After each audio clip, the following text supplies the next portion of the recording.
बहादुर रख नहीं उठा। बहादुर उसको स्माइल देके उसे कहता है और कर, और कर, और दिखा, और बता कितने और फुटरे जलाएगा, जला यार, देखो देखो मर्जी कर। देखो कौन आया। मैं आपसे कहता हूं अपनी जमात को मुनज़्ज़म करो। हमारी जमात में भी ऐसे लोग होंगे, मैं आपसे कहता हूं, जिनका ईमान इधर होगा, इधर है या कुर्सी आई या कुर्सी गई, या कुर्सी देने वाले भी तुम ही हो। लोग ही हैं ताकत, राज ताकत नहीं है, लोग हैं ताकत, ये याद रखना। इसलिए सोच के जब भी इलेक्शन आए, सोच के उस इंसान को उठाओ जो लोगों की मदद करेगा, जो लोगों के लिए अपनी जान को कुर्बान करेगा, जो अपने नहीं करेगा बल्कि ये सोच के करेगा कि मैंने आया हूं तो मुझे उसके लिए करना है, जिसने मुझे वो पर्ची दी है, और जिसने नहीं दी है उसके लिए भी मुझे काम करना है, क्योंकि जवाब उसके पास है। उसके बगैर किसी के जवाब जवाब डरना नहीं, हिम्मत बयान आया। हर को दिल चाहने की बात करता है, कईयों को गाठ आ गया, लीलू को गाठ आ गया, बार अब बैठ गया।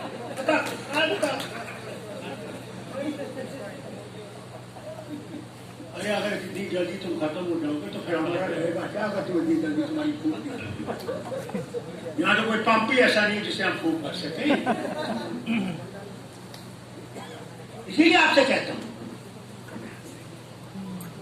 यहाँ ऐसे लोग हैं जैसे उमर साहब, जिनका काम है किसी न किसी तरीके से लोगों में इंतशार करना, डर करना, घबराहट करना, हाय क्या हाय कुछ बेचारा पाकिस्तान हमारा क्या हुआ। अरे कोई गया आज तक 70 साल, तो फिर मुझे बताओ। ये हम थे, ये जमात, इसमें वो सपूत थे। जब कबाली आए उनने अपनी जानें दी, मगर श्रीनगर पे काबू करने की इजाजत नहीं। लकड़ी की बंदूकें निकाली हिंदू ने, मुसलमान ने, सिख ने।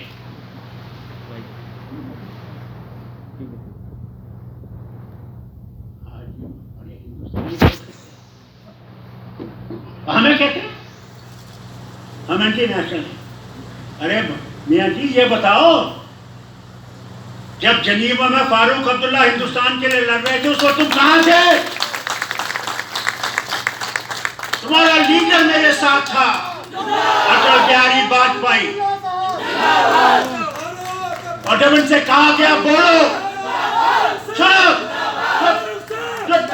चुप करो, कोई नहीं बोला। एक फारूक अब्दुल्ला था जिसने बोला और उनकी बोलती बंद। आज फारूक अब्दुल्ला पाकिस्तानी, आज फारूक अब्दुल्ला चीनी। अरे ज्यादा आओ ना मेरे पास, मैं भी दिखाता हूं मैं क्या हूं। मैं 50 साल 85 साल का उम्र हूं, एक थप्पड़ मारूंगा तो पानी हाथ से ऊपर उठ जाऊं। मैं नहीं समझता कि मैं तुमसे डरता हूं, खबरदार। नहीं समझता कि ये जमात तुमसे डरती है। हमने तुम्हारा मुकाबला किया है और आगे भी करेंगे, और इंशाअल्लाह जीत के दिखाएंगे तुमको। तुमने लोगों से वादे किए, झूठ बात। हाँ, जमीन कहीं नहीं जाएगी, जमीन तुम्हारी, नौकरियां तुम्हारी, सारा कुछ तुम्हारा। जरा बाहर निकलो ना, जरा फारूक अब्दुल्ला के सामने बोलो ना। ये पूछते हैं तुम्हारे वादे के बड़ी तरक्की होगी, जैसे उमर साहब ने कहा, कारखाने लगे, कोई फाके नहीं होगा, कोई कुछ नहीं होगा। आज बेकारों को देखो इस तरह सड़कों में खड़े हैं। आज पहचान के लिए लड़ाई करें, वो हमें किसी से भी करें, हम पीछे नहीं आए। आज हमने कसूर क्या किया था? तो हमने अपनी पार्टी का एजेंडा हिंदुस्तान का एजेंडा बना दिया। क्या भारत बहुत बड़ा है, हमारी पार्टी से बहुत बड़ा भारत हिंदुस्तान। ये ना समझना कि हिंदुस्तान तुम्हारा है। बड़ी हुकूमतें आई और बड़ी हुकूमतें गई, और आपका भी एक दिन जाने का वक्त आ जाएगा। सब भी बड़ा चिल्लाना,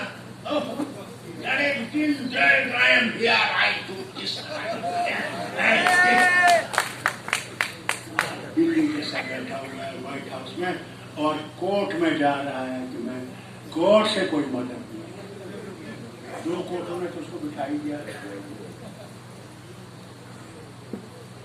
ताकत आपके हाथ में है, याद रखना भाइयों बहनों, ताकत तुम्हारे हाथ में है, याद रखना। ताकत किसी के हाथ में नहीं है।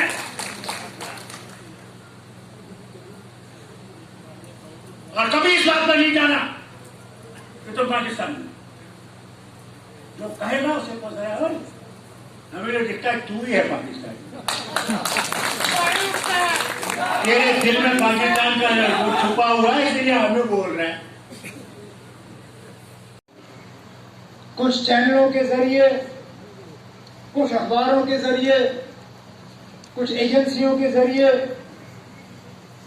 नेशनल कॉन्फ्रेंस के बारे में ये तासुर, ये तो कश्मीर बेस्ड पार्टी, अब हमारे जड़ कश्मीर में है, मजबूत है। लेकिन क्या आपको दिखता नहीं है कि इतने ही मजबूती से हमारे जड़ जो है जम्मू में है, करगिल में है, लद्दाख में है।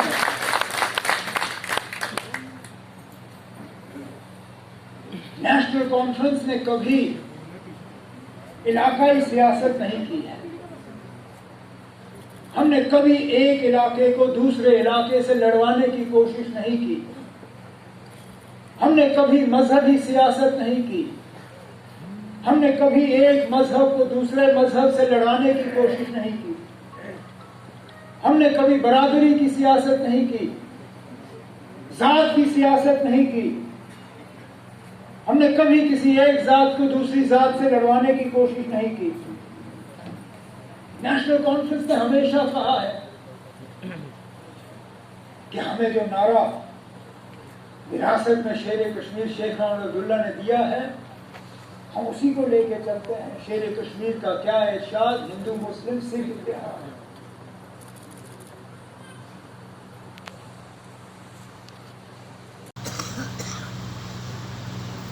अगर कल को हमारे पास अपने बच्चों को देने के लिए जमीन का छोटा सा टुकड़ा नहीं रहा, तो हम अपने बच्चों को क्या देंगे? माँ बाप मेहनत करके जहां एक मंजिल बनाने की उनकी हिम्मत होती है, वो बुनियाद 2 मंजिल के मकान की डालते हैं, ये सोचते हुए कि जब मरने के वक्त में मैं ये मकान अपने बच्चों के हवाले करूं तो एक अच्छा अलीशान मकान मैं उनके नाम पे छोड़ दूंगा। आज इन कानून के बदलने के बाद माँ बाप को ये भी यकीन नहीं रहा कि वाकई उनके पास कुछ होगा कल अपने बच्चों को, अपने बच्चियों को देने के लिए। तो ये लड़ाई जो हम लड़ रहे हैं, ये एक तंजीम की लड़ाई नहीं है, ये एक इलाके की लड़ाई नहीं है, ये मजहब की लड़ाई नहीं है, ये हम सब की लड़ाई है। अस्सलाम वालेकुम, आदाब और दोबारा जम्मू आने का मौका हासिल हुआ और फारूक साहब और मैंने पहले ही तय किया था कि जम्मू की जमीन पे अगर हमारे पैर पड़े तो सबसे पहले अपने दफ्तर शेर कश्मीर भवन आके अपने साथियों से मुलाकात करेंगे। क्योंकि इन साथियों से हमें दूर रखने की बड़ी कोशिश की है, चाहे गिरफ्तारियों के जरिए, चाहे आप बीच में मत बोलिए, आप बस करिए। क्या करना? कई सारे ऐसे तरीके इस्तेमाल किए जिससे कि ये तासुर क्या करना? देने की कोशिश की गई क्या? कि जम्मू कश्मीर, जैसे धर्मेंद्र ने कहा, किसी का नहीं जाना? जम्मू कश्मीर नेशनल कॉन्फ्रेंस अब खत्म हो चुकी है। मैंने बोला किसी का नहीं जाना, किसी का नहीं जाना। काश उन लोगों ने नेशनल कॉन्फ्रेंस की हिस्ट्री को पढ़ने की कोशिश की होती, पीछे मुड़ के देखने की कोशिश की होती, कि उन्होंने शायद ये देखा होता कि नेशनल कॉन्फ्रेंस का अंतिम संस्कार करने वाले तो बहुत निकले, लेकिन वो कभी अपनी मिशन में कामयाब नहीं हुए। मैं किन किन सालों का जिक्र करूं, चाहे 53 हो, 84 हो, 89, 90 हो, 2002 हो, बीच में भी कई ऐसे मौके आए जब हमारे मुखालफों ने यह कहा कि बस अब ये मिट गया, अब ये उठ नहीं पाएंगे। लेकिन अल्लाह ताला का करना, उनमें से कई सारे जो हमें मिटाने निकले थे खुद बच नहीं पाए, लेकिन नेशनल कॉन्फ्रेंस आज अपनी जगह खड़ी है। इस जमात को कितनी मुसीबतें नहीं उठानी पड़ी वो अल्लाह है और आप जानते हैं। यहाँ के मुसलमान को, सिख को, ईसाई को, हिंदू को, अभी शुरुआत हुई थी तो कहते थे कि पाकिस्तानी लोग, और बार बार यही कहते।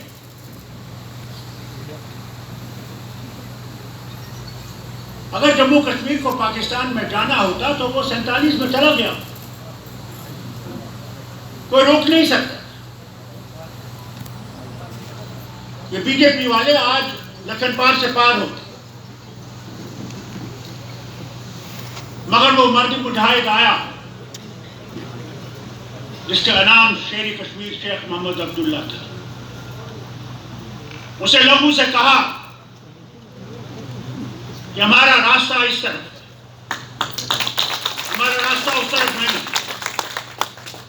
महात्मा गांधी के हिंदुस्तान की तरफ, बीजेपी के हिंदुस्तान की तरफ नहीं, उस हिंदुस्तान की तरफ जिसमें सब धर्म बराबर रहेंगे, सब धर्मों की इज्जत होगी, हर मर्द और औरत की इज्जत होगी, वो गरीब हो या अमीर हो, और हर एक को मौका मिलेगा तरक्की करने का, कोई किसी को रोकेगा नहीं। तुमने जो खाना है खाओ, जो तुमने पीना है वो पियो, जिससे रहना है तुम रहो, तुम्हें इसकी आजादी है। फर्क सिर्फ ये है कि कोई ऐसा काम न करना जो किसी दूसरे मजहब को आपके खिलाफ करे। भाईचारे के लिए आप लोगों को एक दूसरे की मोहब्बत को बरकरार रखने के लिए वैसे उसूल करने पड़ेंगे। मैं उस हिंदुस्तान का